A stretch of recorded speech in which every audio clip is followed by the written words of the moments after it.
Assalamualaikum warahmatullahi wabarakatuh. Om Swastiastu, Shalom, Namo Buddhaya, dan salam sejahtera bagi kita semua. Kami dari kelompok 10, kelas B, akan mempresentasikan materi mengenai gizi masyarakat. Kelompok kami beranggotakan 3 orang, yaitu Kadek Santiari dengan NIM 21042, Anissa Fadia Salsabila Datau dengan NIM 21045, dan Ripka Muljawan dengan NIM 21075. Video ini kami buat untuk memenuhi tugas mata kuliah Kesehatan Masyarakat Veteriner dan One Health. Untuk materi selanjutnya akan disampaikan oleh teman saya, Santiari.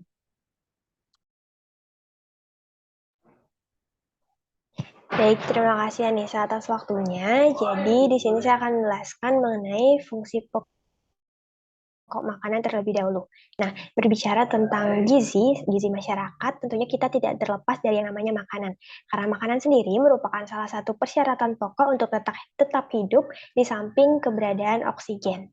Nah, adapun 4 fungsi pokok dari makanan yaitu yang pertama, memelihara proses pertumbuhan dan perkembangan. Dengan adanya makanan, maka jaringan-jaringan tubuh yang rusak itu akan segera diperbarui dan jaringan tubuh yang sudah ada dan masih berfungsi itu akan dipelihara sehingga tetap tumbuh membesar dan juga berkembang sesuai dengan fungsinya. Kemudian yang kedua yaitu memperoleh energi. Seperti yang kita ketahui, makanan sendiri merupakan bahan untuk proses metabolisme yang nantinya akan diubah menjadi energi untuk kegiatan kita sehari-hari. Kemudian yang ketiga yaitu mengatur metabolisme dan keseimbangan cairan tubuh. Nah, selain sebagai bahan metabolisme, makanan juga akan menjadi pengatur metabolisme di mana makanan yang masuk dengan berbeda-beda akan menghasilkan mekanisme metabolisme yang berbeda pula. Begitu pula dengan keseimbangan cairan tubuh yang dipengaruhi, konsistensi dari makanan yang masuk, baik itu padatan maupun cairan, akan mempengaruhi keadaan cairan di dalam tubuh, baik itu keseimbangan cairan berupa air, mineral, ataupun cairan yang lainnya. Kemudian yang keempat, yaitu berperan dalam mekanisme pertahanan tubuh dari penyakit. Nah, setelah energi tubuh itu terpenuhi oleh makanan, maka tubuh akan mampu melaksanakan segala kegiatannya dengan baik dan terhindar dari serangan penyakit karena tubuh memiliki daya tahan yang sudah cukup karena terpenuhinya kebutuhan dari tubuh itu sendiri. Bisa di next.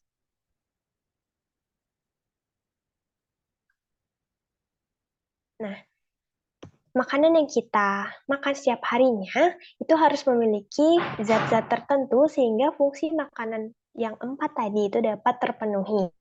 Nah, ketika fungsi tersebut terpenuhi, maka tubuh akan dapat menjalankan fungsinya dengan baik.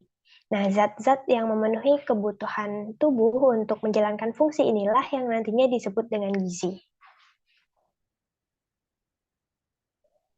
Berdasarkan perkembangannya, selanjutnya ilmu gizi tidak hanya membahas mengenai makanan, itu akan membahas lebih jauh mengenai pengadaan dari bahan makanan tersebut, pemilihan bahan makanan yang akan digunakan, pengolahan bahan makanan tersebut menjadi makanan, hingga penyajian makanan nantinya. Bisa di next.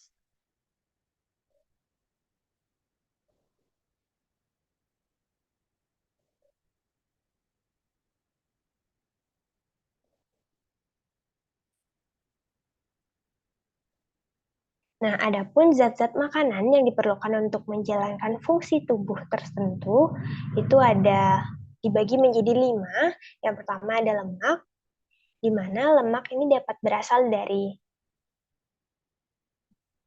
hewani, biasanya itu gambarnya ada yang di tengah, ada gambar alpukat, berasal dari minyak, juga dapat dari kacang-kacangan, juga dari salmon. Adapun fungsi utama dari lemak dalam tubuh itu dapat menghasilkan kalori terbesar dalam tubuh manusia, di mana 1 gram lemak itu dapat menghasilkan 9,3 kalori.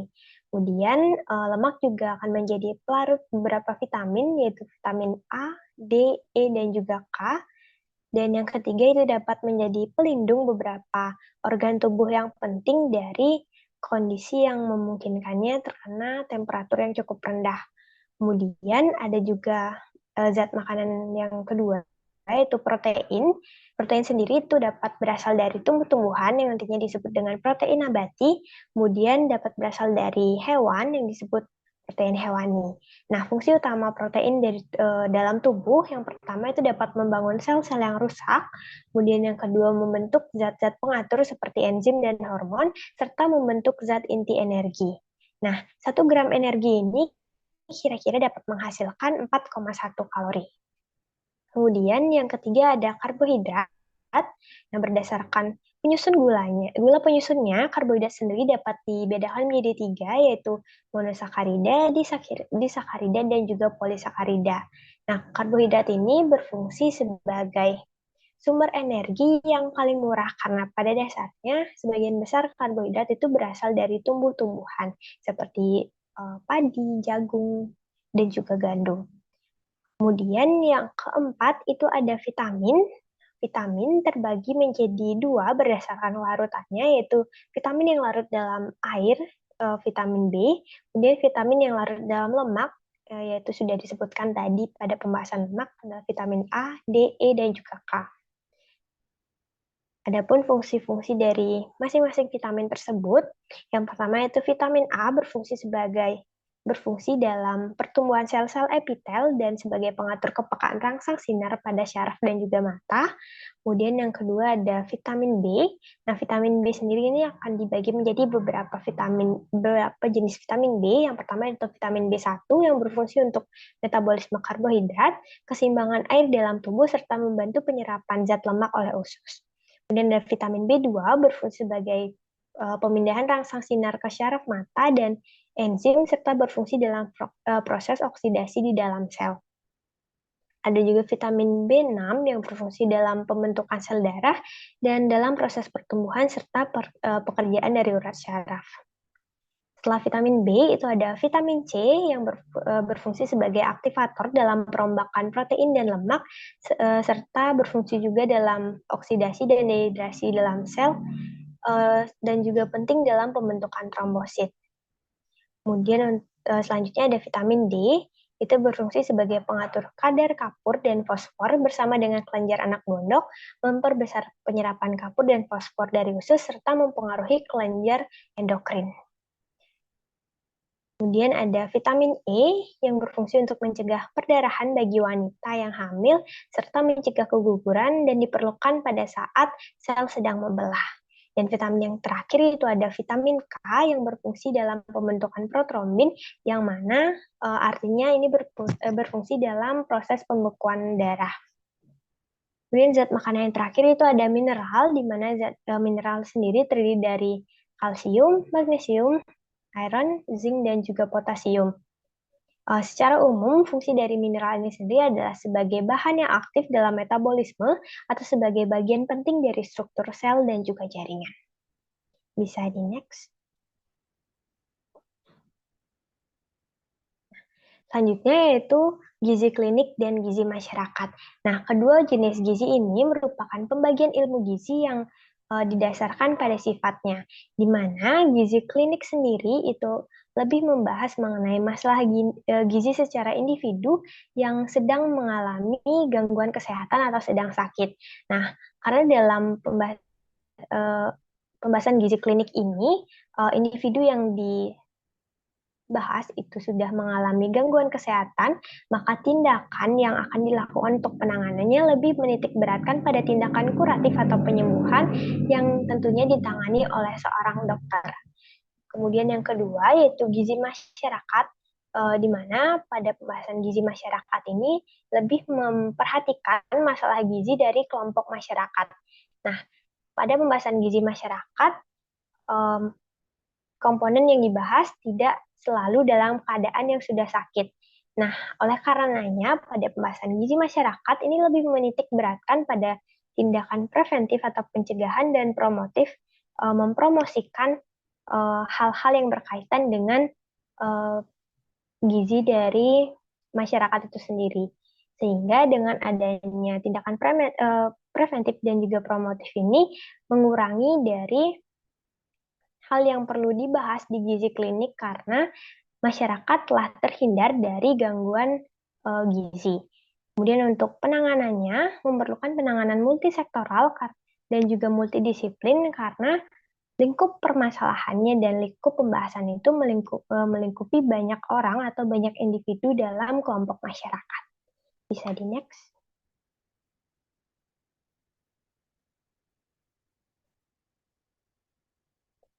Selanjutnya ada penyakit gizi. Penyakit gizi ini dapat muncul akibat ketidakseimbangan antara gizi yang diperoleh dari makanan dengan kebutuhan dari gizi dalam tubuh individu itu sendiri. Nah, penyakit yang pertama yaitu penyakit KKP atau penyakit kurang kalori dan protein, di mana hal ini disebabkan karena konsumsi kalori dan protein tidak seimbang dengan kebutuhan energi yang ada. Oleh karenanya, terjadi defisit energi dan protein yang umumnya terjadi pada balita. Nah, tingkatan dari KKP ini dibagi menjadi 3, yaitu ada KKP ringan, KKP sedang, dan juga KKP berat. KKP ringan itu terjadi apabila berat badan seorang anak mencapai antara 84-95% dari berat badan menurut standar Harvard. Kemudian yang kedua, KKP sedang itu terjadi apabila anak mencapai berat badan yang hanya 44% sampai 60% dari berat badan menurut standar Harvard. Dan yang terakhir yaitu KKP berat atau bisa disebut dengan gizi buruk terjadi apabila berat badan anak kurang dari 60% dari berat badan menurut standar Harvard. Nah, beberapa ahli juga membedakan KKP ini menjadi 2, yaitu KKP ringan atau gizi kurang dan juga KKP berat atau gizi buruk. Nah, pada orang dewasa, KKP ini memiliki tanda klinis berupa odem atau hunger odem, di mana ini juga disebut dengan penyakit kurang makan, kelaparan, ataupun busung lapar. Bisa di next.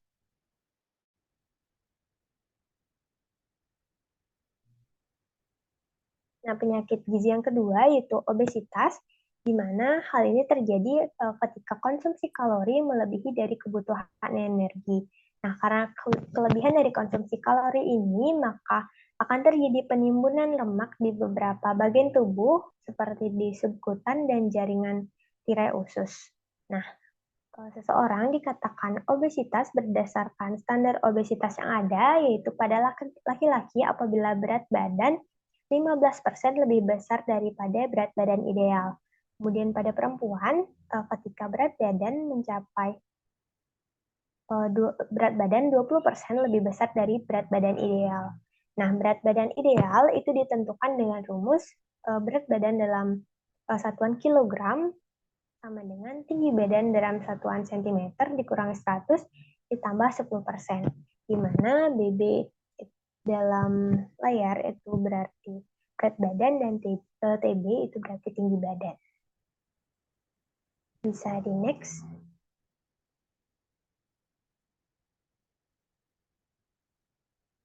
Nah, yang terakhir saya bahas itu yang ketiga adalah penyakit gizi anemia, di mana hal ini terjadi karena kekurangan zat besi dalam tubuh. Nah, zat besi sendiri ini akan membantu pembentukan dari hemoglobin dan penyerapan usus.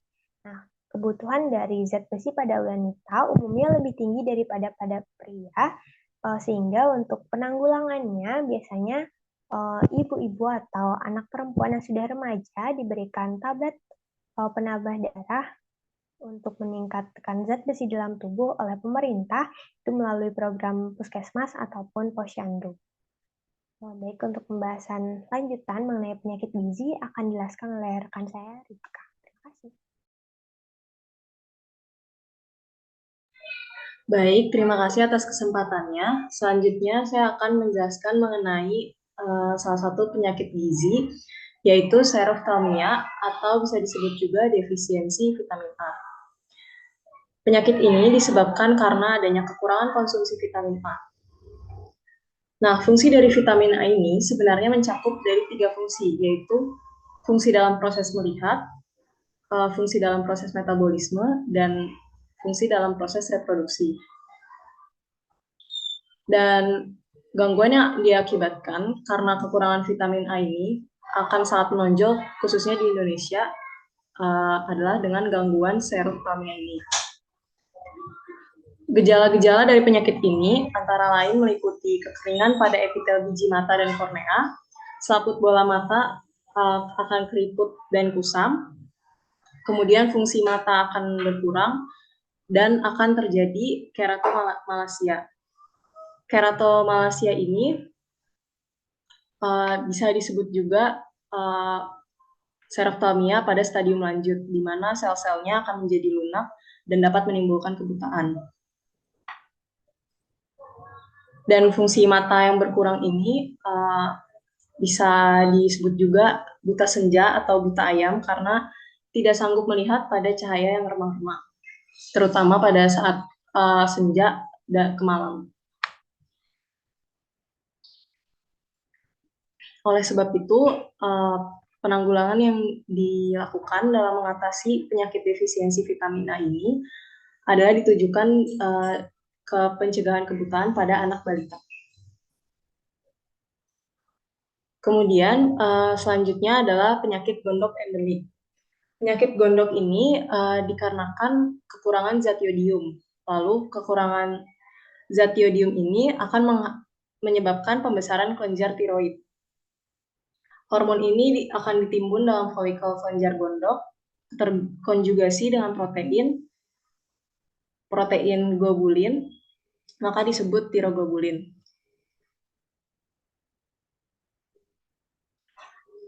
Penyakit gondok endemik ini merupakan endemik terutama di daerah terpencil di pegunungan yang air minumnya kekurangan zat yodium.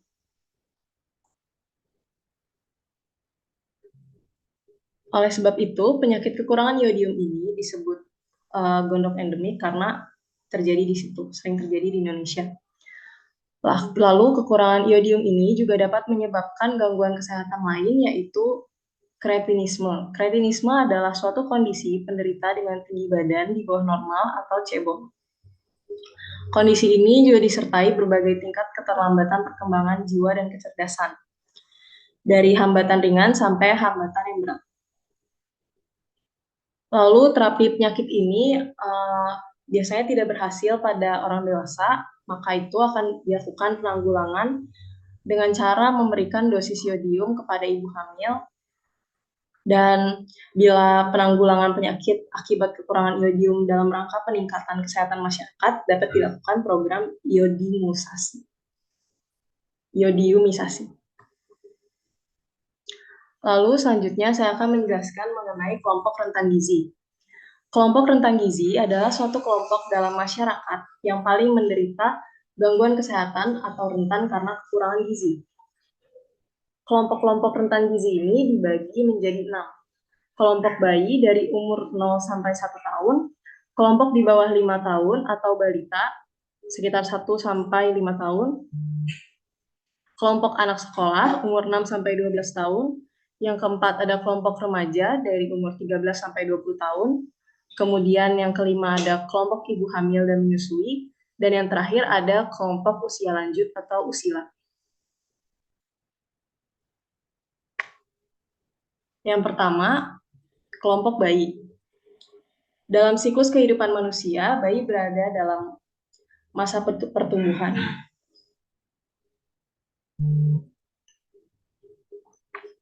Oleh sebab itu, banyak gizi yang dibutuhkan pada kelompok ini. Antara lain ada protein, kalsium atau Ca, vitamin D, vitamin A dan K, yang harus diberikan sejak postnatal, dan zat besi. Zat besi ini diperlukan karena dalam proses kelahiran, sebagian Fe ikut terbuang. Dan secara alamiah, sebenarnya gizi tersebut sudah terkandung di dalam ASI atau air susu ibu. Oleh sebab itu, apabila gizi ibu terpenuhi dengan cukup baik, anak diberi ASI sampai umur 4 bulan. Dan bila sudah tercukupi, maka gizi pada bayi tersebut juga akan tercukupi. Pemberian ASI saja tanpa makanan tambahan lain sampai umur 4 bulan, ini disebut pemberian ASI eksklusif. Di samping itu, ASI juga mempunyai keunggulan, yaitu mengandung imunoglobulin yang memberikan daya tahan tubuh pada si bayi, yang berasal dari tubuh ibunya. Imunoglobulin yang didapat ini dapat memberikan daya tahan pada si bayi sampai berumur 6 bulan.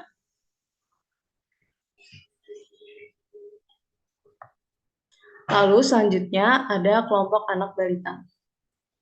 Kelompok anak balita ini juga merupakan kelompok umur yang rawan gizi dan rawan penyakit. Kelompok ini merupakan kelompok umur yang paling menderita gizi akibat menderita misalkan dalam penyakit KKP, dan ini semua akibat gizi yang kurang cukup. Beberapa kondisi atau anggapan yang menyebabkan anak balita ini rawan gizi dan rawan kesehatan, antara lain ada beberapa faktor yang menyebabkan ini, yaitu anak balita baru berada dalam masa transisi dari makanan bayi ke makanan orang dewasa. Kemudian biasanya anak balita ini sudah mempunyai adik atau ibunya sudah bekerja, jadi perhatiannya kurang ke anak ini. Yang ketiga, anak sudah mulai main di tanah atau di luar, dan anak balita juga belum bisa mengurus dirinya sendiri. Kemudian ada kelompok anak sekolah. Pada umumnya, kelompok umur ini mempunyai kesehatan yang lebih baik jika dibandingkan dengan kesehatan anak balita. Namun, ada beberapa masalah yang timbul di kelompok ini. Antara lain berat badan yang rendah, defisiensi Fe atau kurangan darah, dan yang terakhir ada defisiensi vitamin E. Selanjutnya ada kelompok remaja. Pertumbuhan anak remaja pada umur ini sangat pesat, dan juga kegiatan jasmani termasuk olahraga juga sedang pada kondisi puncaknya. Oleh sebab itu, apabila konsumsi makanan tidak seimbang dengan kebutuhan akan kalori, maka akan terjadi defisiensi yang akhirnya akan menghambat pertumbuhan.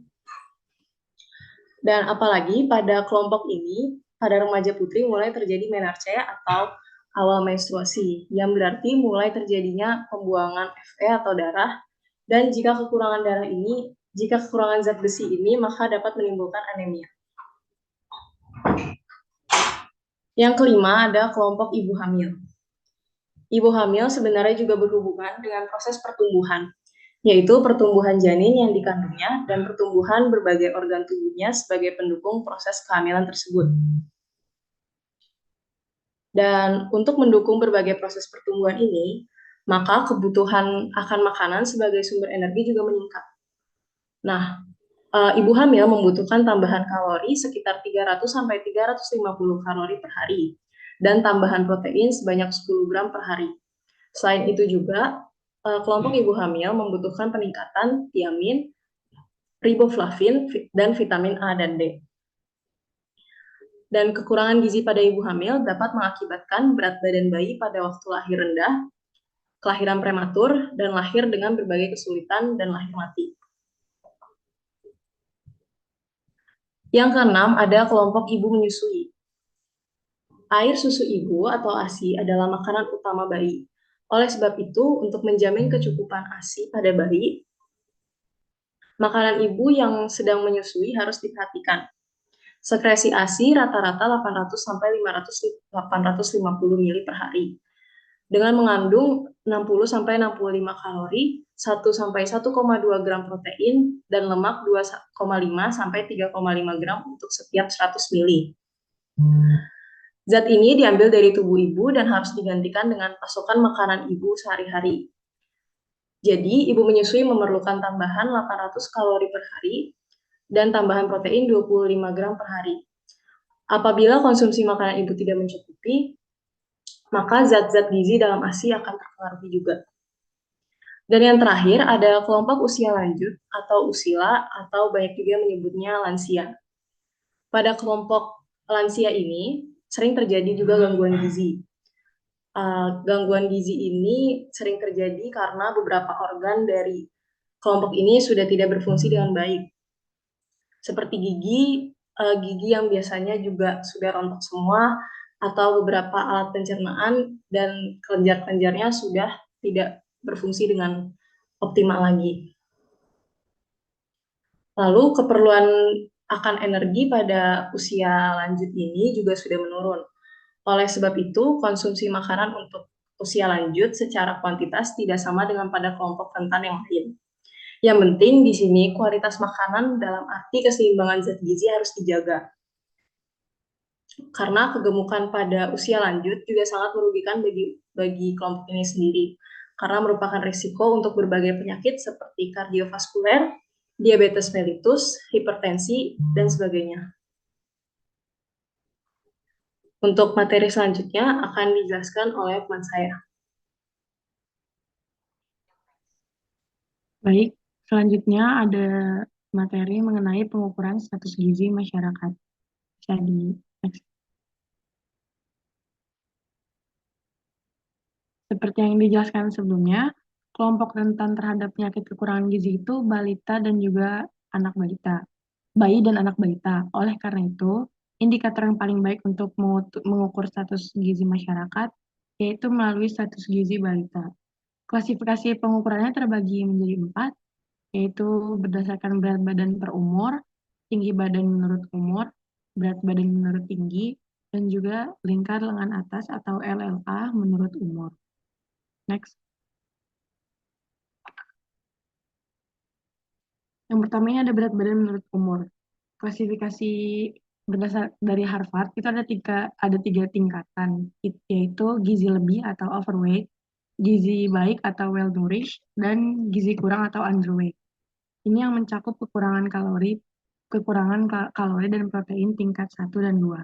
Sedangkan di negara berkembang seperti di Asia dan Afrika, klasifikasinya berdasarkan 50% dari klasifikasi standar Harvard, yaitu menjadi gizi baik apabila berat badan bayi atau anak menurut umurnya lebih dari 89% standar Harvard, gizi kurang apabila berat badan bayi atau anak menurut umurnya berada di antara 60,1% sampai 80% standar Harvard, dan yang terakhir gizi buruk apabila berat bayi atau anak menurut umurnya 60% kurang dari standar Harvard.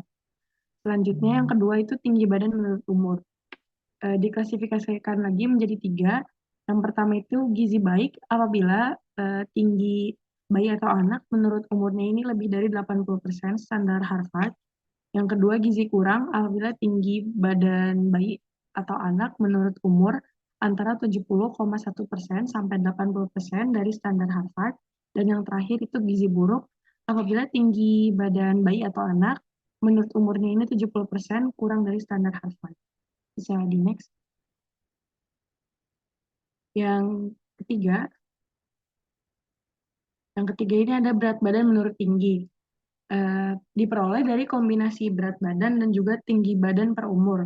Ini menurut standar Harvard. Klasifikasinya menjadi 3 lagi, yaitu ada gizi baik, apabila tinggi anak menurut tingginya ini lebih dari 90% standar Harvard, gizi kurang apabila tinggi badan anak menurut tinggi antara 70,1% sampai 90% dari standar Harvard, dan yang terakhir, gizi buruk apabila tinggi badan anak menurut tingginya 70% kurang dari standar Harvard. Dan yang terakhir itu ada lingkar lengan atas atau LLA menurut umur. Ini yang sering digunakan itu mengacu ke standar Wolanski. Dengan klasifikasinya terbagi lagi menjadi 3, yaitu gizi baik apabila LLA anak menurut umurnya lebih dari 85% standar Wolanski, gizi kurang apabila LLA anak menurut umurnya antara 70,1% sampai 85% dari standar Wolanski, dan yang terakhir itu gizi buruk apabila LLA anak menurut umurnya 70% kurang dari standar Wolanski. Next. Yang terakhir ini ringkasan dari keseluruhan materi kami. Yang pertama, prinsip-prinsip ekonomi berlaku dalam upaya memenuhi kebutuhan pangan, berupa pertimbangan berapa banyaknya pangan dan bagaimana cara efektif untuk memenuhi kebutuhan tubuh secara optimal. Susunan yang kedua, susunan kimia yang disebut sebagai zat gizi, itu dikelompokkan menjadi karbohidrat, protein, lemak, vitamin, dan juga mineral. Yang ketiga itu dari segi sifatnya, status gizi dibedakan menjadi 2, yakni gizi yang berkaitan dengan kesehatan perorangan atau gizi klinik, dan gizi yang berkaitan dengan kesehatan masyarakat atau gizi masyarakat. Next.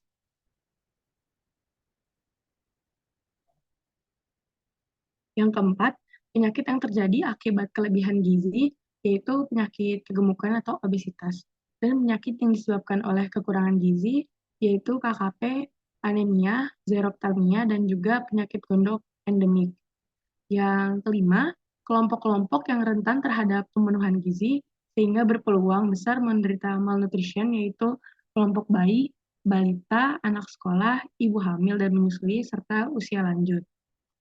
Dan yang terakhir, untuk menilai status gizi masyarakat, Universitas Harvard mengembangkan metode berdasarkan pengukuran berat badan per umur, tinggi badan per umur, dan berat badan menurut tinggi. Selain itu, Wolanski menggunakan metode berdasarkan pengukuran lingkar lengan atas atau LLA menurut umur. Next. Itu saja materi yang dapat kami sampaikan. Apabila ada kesalahan, mohon dimaafkan. Saya tutup dengan wassalamualaikum warahmatullahi wabarakatuh dan salam sejahtera bagi kita semua. Terima kasih atas perhatiannya.